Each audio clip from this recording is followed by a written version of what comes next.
Salam əziz soydaşlar. Keçən günlərdə Baş Prokurorluq, Müdafiə Nazirliyi, Daxili İşlər Nazirliyi və Dövlət Təhlükəsizlik Xidməti bəyanat yaydı ki, Azərbaycan ordusunun cəbhədə yerləşən postlarında qulluq edən 47 nəfər əskər və zabit haqqında cinayət işi açılıb. Onlar vətənə xəyanət etməkdə təqsirləndirilirlər. Azərbaycan əskəri barədə səslənən bu iddia həqiqətən də çox ağrıdıcıdır. Azərbaycan əskəri vətənin dayaq yeridir. Əskərin və hərbiçinin vətənə xəyanət etməsi dəhşətdir. Bunlar Azərbaycan hakimiyyətini təmsil edən qurumların yaydığı məlumatlardır.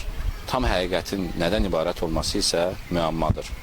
Çünki Müdafiə Nazirliyi bu hərbiçilərin adlarını belə açıqlamış. Necə ola bilər ki, istər keçən ilin aprel döyüşlərində, istər ondan əvvəlki, istərsə də ondan sonraki qısa müddətli döyüşlər zamanı ictimaiyyətə heç bir məlumat verməyən, anaları, vətəndaşları, xalqı intizarda və səksəkədə saxlayan Müdafiə Nazirliyi belə rahatlıqla əskər xəyanətini barbar bağıraraq məlumat yayır. Burada nəsə əmma var. Çünki başda milli bir hakimiyyət otursaydı, orduya müstəqil rütbəlilər rəhbəri yetsəydi, Müdafiə Nazirliyi Rusiyadan asılı olmasaydı, adam ordusuna da inanardı, ordu rəhbərinə də, Ali Baş Komandanına da və dövlətin verdiyi hər məlumatı təsdiqləyərdi. Amma təəssüf ki, belə deyil. Biləndə ki, Azərbaycan hakimiyyəti üçün vətən, millət, torpaq məfhumu puçdur, gerçəkdə də elədir. Onda yaydıqları məlumatlar da şübhəlidir. Vətəni, torpağı, əskəri öz çirkin siyasətləri üçün alət və həlak edən insanlardan axı nə gözləyəsən. Keçən gün 47 hərbiçindən birinin qardaşı mediaya çıxaraq vətənə xəyanət ittihamı ilə razılaşmadığını bildirib. Belə ki, Elçin İskəndərov Ağdamda qulluq edən qardaşı Elvin İskəndərovun günahsız olduğunu deyib. Və o bildirib ki, heç bir xəyanətdən söhbət gedə bilməz. Həqiqətən də Elvin İskəndərov dəfələrlə vətənə xidmətə görə orden və medallarla təltif olunmuş bir hərbiçidir. Qardaşı deyir ki, Elvin ölsə də vətənə xəyanət etməz.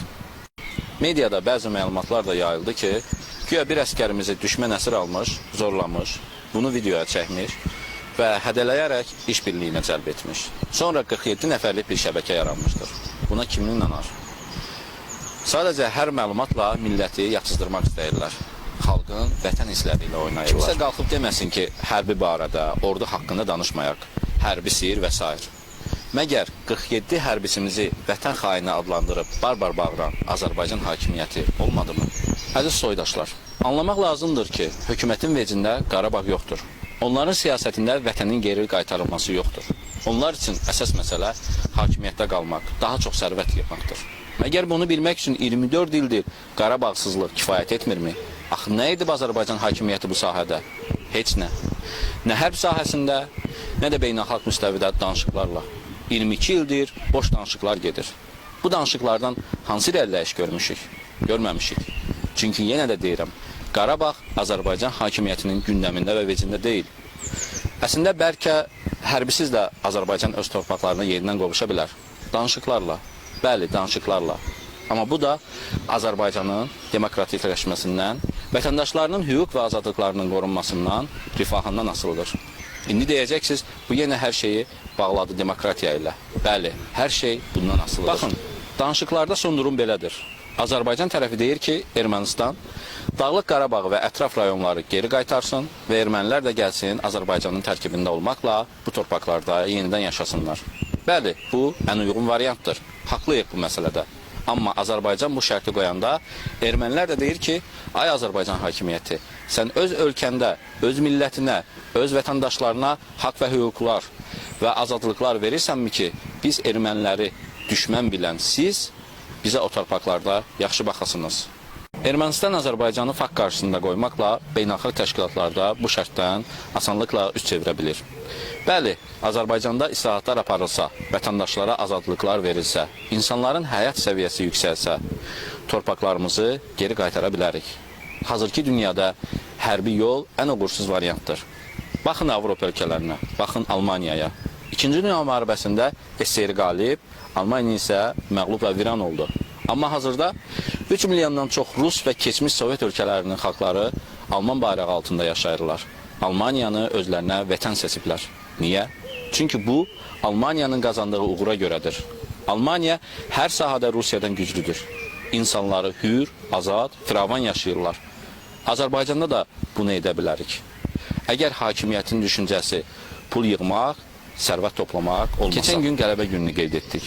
Ondan əvvəlki gün isə Şuşanın itirilməsinin 25 illiyini. Çoxunuz bilərsiniz, Bakıda Ramana ərazisində Şuşa adlı bir qəsəbə var. Qəsəbəni Şuşalı məcburi köçkünlər üçün salıblar. Bu Şuşa, o Şuşadır ki, o biri Şuşanı unutturmaq üçün Şuşalılara məskən yer edilmişdir. Əslində, qaçqınlar üçün hazırlanmış belə qəsəbələrdə işğal olunmuş rayonların adının verilməsi sadəcə bir şeyə xidmət edir. Adlarını əbədiləşdirmək. Amma unutmaq lazım deyil ki, ölənin adını əbədiləşdirirlər. Deməli, Şuşanın, Zəngilanın, Ağdamın və sair torpaqlarımızın öldüyünü və onların geri qaytarılmayacağı fikirlərini bizim beyinlərimizə yavaşca və gizlincə yeridirlər. Qobu yaxınlığında qaçqınlar üçün tikilməsi planlaşdırılan yeni yaşayış massivi var. Orada Qarabağ adını verərlər yəqin. Çünki bununla ümumilikdə Qarabağı həm Qarabağlıların, həm də qeyri-Qarabağlıların yaddaşından siləcəklər. Az qalıb. Qarabağlı nəslin ömrünün sonuna, Qarabağsız nəslin isə tam heyət olmasına az qalıb.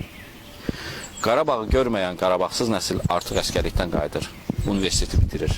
Nə vətənpərvərlik və Qarabağlıq ruhu var onda, nə də keyfiyyətli təhsil və tərbiyə. Artıq onun 23-24 yaşları var.